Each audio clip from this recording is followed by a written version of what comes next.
Bharat foundation ವತಿಯಿಂದ ಅಧ್ಯಕ್ಷರಾದಂತಹ ನದೀಂ ಪಾಷಾ ಅವರ ನೇತೃತ್ವದಲ್ಲಿ ಹಾಗೂ ಚಿಗುರು ಸಂಸ್ಥೆಯ ಅಧ್ಯಕ್ಷರಾದಂತಹ ಶ್ರೀಮತಿ ಪ್ರಭಾವತಿಯವರ ಅಧ್ಯಕ್ಷತೆಯಲ್ಲಿ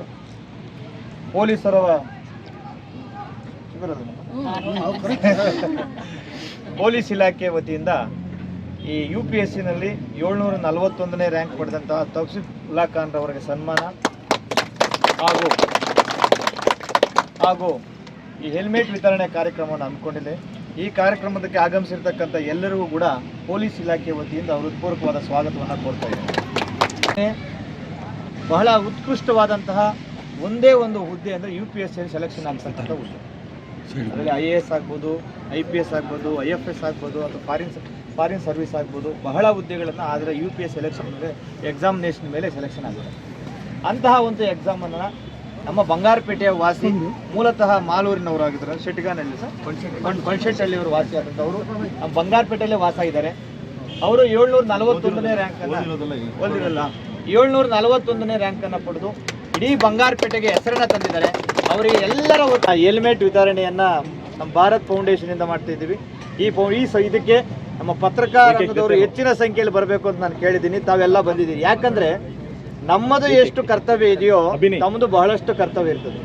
ಪತ್ರಿಕಾ ರಂಗದವರು ನಾವೇನು ಮಾತಾಡ್ತೀವಿ, ನಾವು ಏನು ಮಾಡ್ತೀವಿ ಅನ್ನೋದನ್ನು ವಾಚ್ ಮಾಡ್ತಿರ್ತೀವಿ. ಯಾವುದು ಸರಿ ಇದೆಯೋ ಯಾವುದು ತಪ್ಪಿಲ್ಲ ಅದನ್ನು ನೇರವಾಗಿ ಹೇಳ್ತೀವಿ.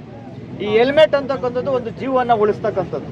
ನಮ್ಮಲ್ಲಿ ಎಷ್ಟೋ ಜನ ಬರೀ 2 ವೀಲರನ್ನು ಹೊಂದ್ಕೊಂಡಿದ್ದಾರೆ. ಆ 2 ವೀಲರಿಂದ ಜೀವನ ಸಾಗಿಸ್ತಾ ಇದ್ದಾರೆ. ಬಹಳಷ್ಟು ಮುಂದೆ ಇದ್ದ ಕಾಲಿಗಿಲ್ಲ, ಮೊದಲಲ್ಲಿ ನಡ್ಕೊಂಡು ಬರ್ತಾಯಿದ್ರು. ಈಗ ಏನೇ ನಮ್ಮ ಅಗತ್ಯ ವಸ್ತುಗಳನ್ನು ತೊಗೊಳ್ಬೇಕಾದ್ರೆ 2 ವೀಲರ್ ಬಳಸ್ತಾ ಇದ್ದೀವಿ. ನಮ್ಮನ್ನು ನಂಬಿಕೊಂಡು ನಮ್ಮ ಹೆಂಡತಿ ಮಕ್ಕಳು, ನಮ್ಮ ಅಪ್ಪ ಅಮ್ಮ, ಮುಂದೆ ಭವಿಷ್ಯ ಎಲ್ಲ ಇರ್ತದೆ. ಒಂದು ಕ್ಷಣಕ್ಕೆ ಆಗೋ ಆಕ್ಸಿಡೆಂಟಿಂದಾಗಿ ನಾವು ಸಾವನ್ನಪ್ಪತಕ್ಕಂಥದ್ದು ಎಷ್ಟೋ ಪ್ರಕರಣಗಳನ್ನು ನಾವು ನೋಡ್ತಾ ಇದ್ದೀವಿ. ಅದಕ್ಕೆ ಹೆಲ್ಮೆಟನ್ನು ಬಳಸಿದರೆ ಎಷ್ಟೋ ಅನುಕೂಲ ಆಗ್ತದೆ ಅಂತೇಳಿ ನಾವು ಭಾರತ್ ಫೌಂಡೇಶನ್ನ ಕೇಳ್ಕೊಂಡ್ರಿ. ಅವರು ದೊಡ್ಡ ಮನಸ್ಸು ಮಾಡಿ ಎಲ್ಲರಿಗೂ ಹಂಚ್ತೀವಿ ಸರ್ ಅಂದರು. ಅದರಲ್ಲಿ ನಾನು ಎಸ್ಪೆಷಲಿ ಪತ್ರಿಕಾ ರಂಗದವ್ರಿಗೆ ಹಂಚ್ಬೇಕು ಸರ್. ಯಾಕಂದರೆ ಅವರು ಮಾದರಿ ಆದರೆ ಜನ ಎಲ್ಲ ನೋಡ್ತಾರೆ. ನಾನು ಕರೆಕ್ಟಾಗಿದ್ದರೆ ನನ್ನ ಸ್ಟೇಷನ್ ಚೆನ್ನಾಗಿರ್ತದೆ, ಇವರೆಲ್ಲ ಚೆನ್ನಾಗಿದ್ರೆ ಇಡೀ ಜನ ಸಹ ಚೆನ್ನಾಗಿರ್ತದೆ ಅನ್ನೋದು ನಂದು ಹೋಪ್. ಅದಕ್ಕಾಗಿ ಪತ್ರಿಕಾ ರಂಗದವ್ರು ಬಂದಿದ್ದಾರೆ. ನಿಮಗೆ ನನ್ನ ವೈಯಕ್ತಿಕವಾಗಿ ಧನ್ಯವಾದಗಳನ್ನು ಅರ್ಪಿಸ್ತಾ ಇದ್ದೇನೆ.